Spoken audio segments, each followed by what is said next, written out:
দূর রোজ রোজ রান্না করতে ভালো লাগে না। আজকে কাঁচা মাছই সবাইকে খাওয়াবো। কড়াইয়ের মধ্যে তেল দিয়ে কাঁচা মাছগুলো দিয়ে রেখে দিই আর ভাতের সঙ্গে কাঁচা মাছ আর কাঁচা তেল খাওয়াবো সবাইকে। বড্ড কি গো দি, কি করছো তুমি? গ্যাসটাও জ্বালুনি আর এত তেল দিয়ে আবার কাঁচা মাছগুলোকে দিয়ে দিয়েছো। করছোটা কি তুমি? আজকে কাঁচা মাছই তোমাদেরকে খাওয়াবো।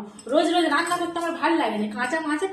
কাঁচা তেলে মাছগুলো চুবিয়ে দিয়েছি, এবার এই নিয়ে তোমাদের পাতে দিয়ে দেবো। খেলে খাবে, না খেলে না খাবে। আমার রোজ রোজ রান্না করতে ভালোই লাগে না।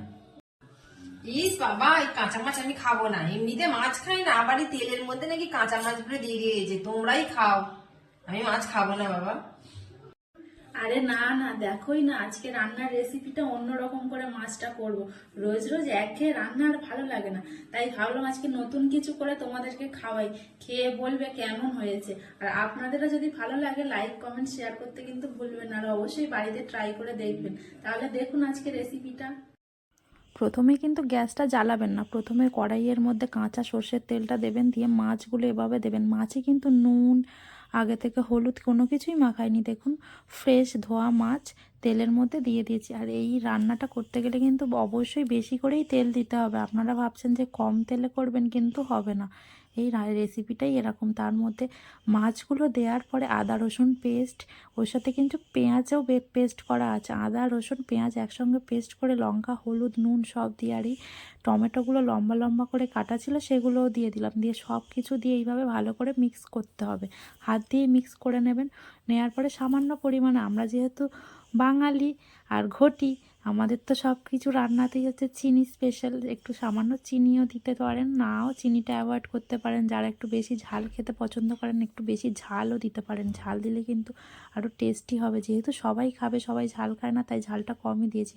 দিয়ে এইভাবে চাপা দেবেন, দিয়ে তারপর গ্যাসটা জ্বালিয়ে দেবেন। দিয়ে কিছুই করতে হবে না, শুধু মাছগুলো মাঝে মাঝে 10 মিনিট ছাড়া ছাড়া 5 মিনিট ছাড়া ছাড়া মাছগুলো এপিট ওপিট উল্টে দিতে হবে। তারপর এরকম করে ভাপিয়ে অন্তত 15 থেকে 20 মিনিট রান্না করতে হবে। আর মাঝে মাঝে খুলে মাছগুলো উল্টে দিতে হবে। আমি তো ভাবছিলাম যে মনে হয় কী বাজি খেতে হবে, আদা রসুন কষলাম না। আপনারাও এটাই ভাবছেন কী বাজে রেসিপি করছে, কাঁচা কাঁচা মাছ।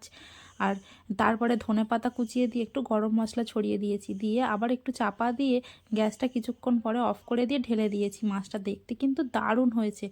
আর তারপরে মাছটা বলি বাটিতে তুলে আমার যাকে বলি টেস্ট করতে কেমন হয়েছে, তাই বাটিতে তুলে নিচ্ছি।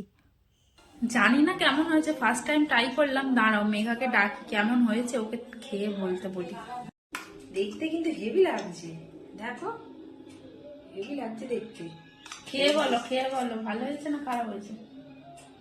হুম। তাহলে বলছিলে কাঁচা মাছ খাই না, খাবো না, দেখলে তো। হেভি লাগছে খেতে। তোমরাও কিন্তু বাড়িতে ট্রাই করতে পারো। আমিও একটু খেয়ে দেখি।